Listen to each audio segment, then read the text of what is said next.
Muy buenos días con todos, señores y señoras estudiantes. Es un gusto retomar nuestra cátedra de doctrina policial.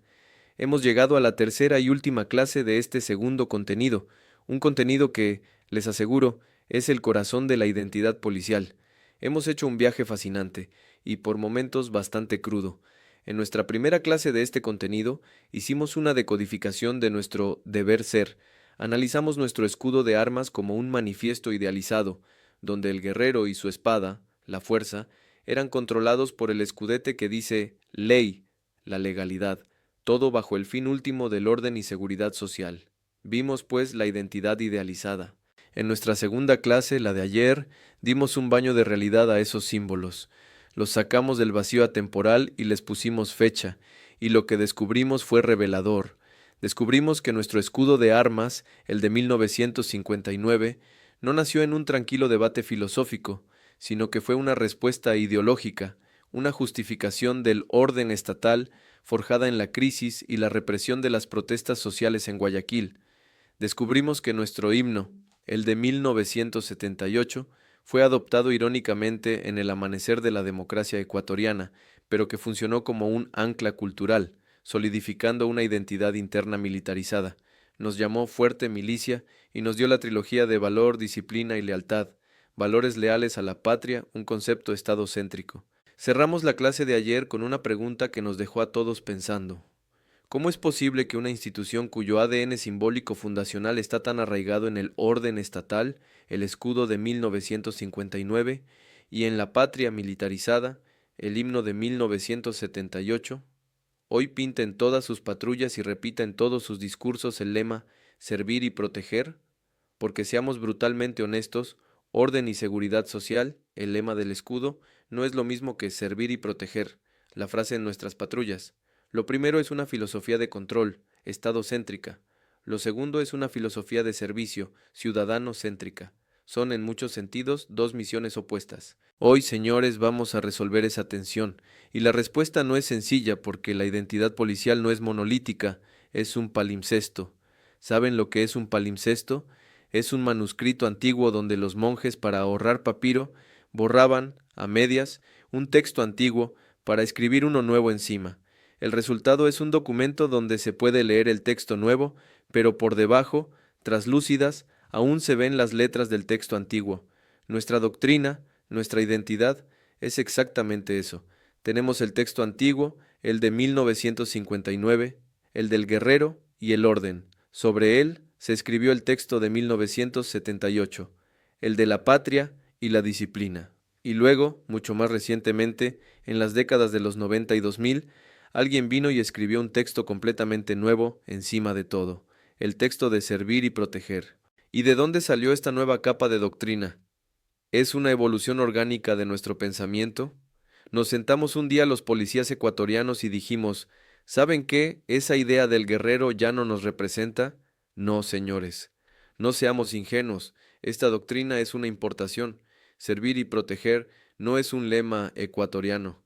Es quizás el producto de exportación doctrinal más exitoso del siglo XX. Su origen real es to protect and to serve, una frase adoptada por el Departamento de Policía de Los Ángeles, LAPD, en los años 50. Esa frase se convirtió en el eslogan, en el estándar de oro de la reforma policial y del community policing, policía comunitaria, a nivel mundial.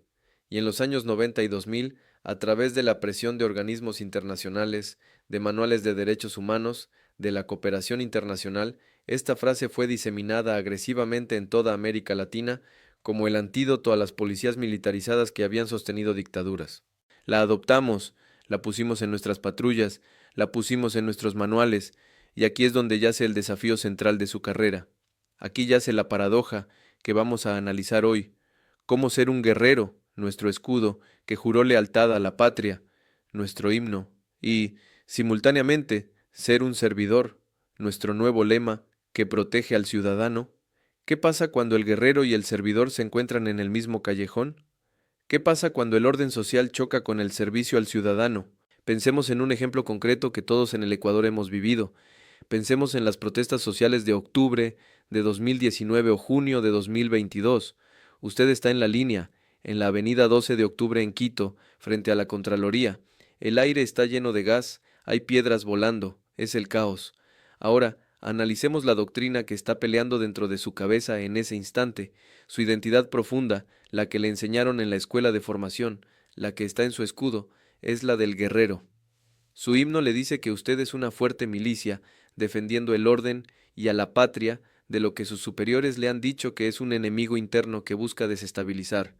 Su trilogía interna es valor, disciplina y lealtad a sus compañeros y a la cadena de mando. Su lema fundacional es orden y seguridad social. Esa es la doctrina de 1959 y 1978. Pero al mismo tiempo, en su bolsillo tiene un manualito, el de uso progresivo de la fuerza, y su patrullero, con el que llegó, dice servir y proteger. Y la Constitución de 2008, esa capa de modernización, le dice que usted es un garante de derechos y que el manifestante que tiene al frente no es un enemigo, sino un ciudadano ejerciendo su derecho a la protesta, al que usted debe proteger. ¿Ven la esquizofrenia? ¿Ven la contradicción imposible? La institución le pide que sea dos cosas opuestas al mismo tiempo, y bajo presión, ¿cuál de las dos identidades creen que va a ganar? ¿La capa superficial, recién importada, de servir y proteger, o el ADN fundacional, emocional, el del guerrero y la milicia, que ha sido inculcado por más de 60 años? La respuesta, lamentablemente, la vimos en las calles. La doctrina más antigua, la del guerrero, es un ancla cultural, y es un ancla muy, muy pesada. Ahora bien, nosotros, dentro de la institución, vemos este esfuerzo, vemos la implementación de la policía comunitaria, las UPC, vemos los nuevos manuales de derechos humanos y uso de la fuerza, vemos la tecnificación y nos damos palmaditas en la espalda, creemos que nos estamos reformando, pero ¿saben qué ven los académicos desde afuera? ¿Saben cuál es el diagnóstico de centros de pensamiento crítico como la Flaxo, Facultad Latinoamericana de Ciencias Sociales, aquí en Quito? Su diagnóstico es brutal. Ellos pintan un panorama de reforma fallida. El análisis académico es que el proceso de reforma policial en el Ecuador es un tema relegado al olvido, que ha fracasado. Y cuando les preguntamos por qué, ellos nos apuntan directamente a lo que hemos hablado en estas clases. Nos dicen que el fracaso se debe primero a la persistencia de la doctrina de la seguridad nacional, es decir, la persistencia de nuestra identidad de guerrero de 1959. Nos dicen que se debe a la dificultad histórica, que vimos en nuestra primera clase de historia, para establecer una clara diferencia entre el trabajo policial y el militar. Y aquí viene el golpe más duro. Los analistas externos concluyen que todos los cambios que nosotros celebramos, la adopción de la policía comunitaria, los nuevos patrulleros, el eslogan servir y proteger, la tecnificación, no son reforma, son, y quiero que se graben esta palabra, modernización. ¿Cuál es la diferencia? Es la diferencia entre cambiar de ropa y cambiar de personalidad. Modernización es superficial, es comprar computadoras, comprar patrulleros nuevos, pintarles servir y proteger, adoptar un modelo de UPC, enseñar una nueva táctica, es cambiar las herramientas y el lenguaje. Reforma, en cambio, es estructural, es dolorosa, es cambiar el alma, es cambiar la estructura orgánica, es cambiar nuestra relación con el poder político y civil, es dejar de ser el brazo armado del gobierno de turno y pasar a ser un servicio civil subordinado al ciudadano. El diagnóstico de Flaxo es que en Ecuador hemos hecho mucha modernización, pero casi nada de reforma real. La estructura, dicen ellos, ha permanecido intacta. Piensa en un policía en una UPC en el barrio de Solanda, en el sur de Quito. Él cree que es un policía comunitario, modernización, pero su mando superior, que sigue pensando con la lógica del guerrero, no lo mide por cuánta confianza generó en el barrio, lo mide por cuántos detenidos trajo, cuántas armas decomisó, productividad de tipo militar. La forma cambió, la UPC, pero el fondo, la cultura y la evaluación sigue siendo el mismo. Y aquí, señores, llegamos a la tesis final de esta unidad, a la paradoja final de nuestra identidad. El sistema pedagógico que usamos para enseñarles a ustedes la doctrina, este contenido 2 que acabamos de estudiar, es exitoso, es altamente efectivo en sus propios términos. Logra crear una identidad corporativa fuerte, cohesiva, orgullosa. Logra anclarnos en los símbolos del guerrero, en el juramento de vida, en la trilogía de valor, disciplina y lealtad, y en la lealtad a la patria. El sistema funciona, produce policías orgullosos de ser policías. El problema El terrible problema es que esta misma identidad, este mismo éxito pedagógico, esta misma cultura que forjamos en 1959 y 1978 es la principal barrera contra la reforma estructural que nos exige la sociedad del siglo XXI y los análisis externos.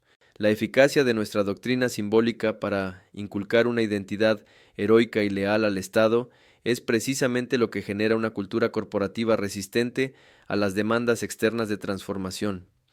Una institución que se ve a sí misma, en su corazón, como un guerrero leal a la patria, es culturalmente reacia, es alérgica a la idea de transformarse en un servicio civil, transparente y democráticamente subordinado a la ciudadanía. En conclusión, la celebración de nuestra simbología, la que acabamos de estudiar, aunque es vital para nuestra moral, para nuestra cohesión interna, para sentirnos orgullosos de lo que somos, también tiene un lado oscuro.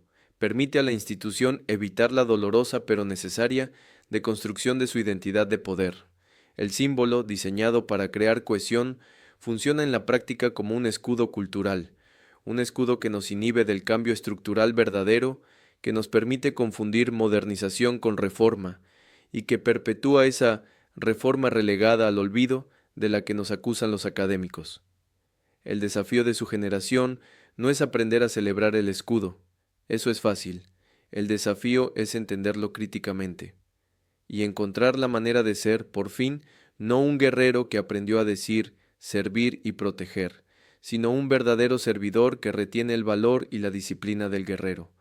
Con esta paradoja cerramos el contenido 2. Muchas gracias.